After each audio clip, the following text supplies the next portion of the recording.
মানুষের কাছে আপনার সমস্যার কথা বলার আগে একবার ভাবুন যে সমস্যার কথা যে বলা হবে সে কি আপনাকে মেনে নেবে।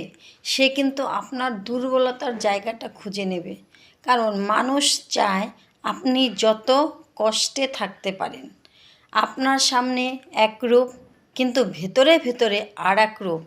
সে আপনি বলছেন তার কাছে আপনার যে কোনো সমস্যার কথা, সে শুনছে মনোযোগ সহকারে, কিন্তু মনে মনে হাসছে যে সে থাকুক না, কাদায় পড়ে থাকুক, ফেঁসে যাক, লোকের সঙ্গে যুদ্ধ হোক, আমি পেছনে হাসব। এই হচ্ছে মানুষের নীতি। তার জন্য নিজের সমস্যার কথা নিজের ভেতরেই রাখা সবচেয়ে মূল্যবানের কাজ। কারণ নিজের মধ্যে, বিবেকের মধ্যে বেঁধে রাখুন, আর বিবেককে প্রশ্ন করুন যে আমি কিভাবে কাজটি সমাধান করব। তখন আপনাকে ওই বিবেকই আপনাকে বলে দেবে যে কাজটা এইভাবে করলে মনে হয় ভালো হবে। আপনার সব সময় আপনার বিবেককে প্রশ্ন করবেন, আপনার বুদ্ধিকে সঙ্গে যুদ্ধ করবেন, কিন্তু মানুষের সঙ্গে নয়।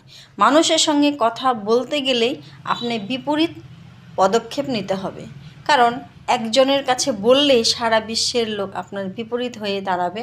তখন আপনার বল, বুদ্ধি, ক্ষমতা সব কিছু কমে যাবে।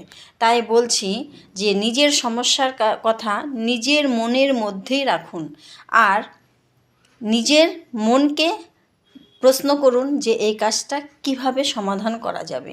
নমস্কার। যদি ভালো লাগে তাহলে একটা কমেন্ট করুন, আর যদি এই ধরনের গল্প আপনাদের শোনার ইচ্ছে জাগে তাহলে একটু কমেন্ট করে দিবেন, সাবস্ক্রাইব করবেন।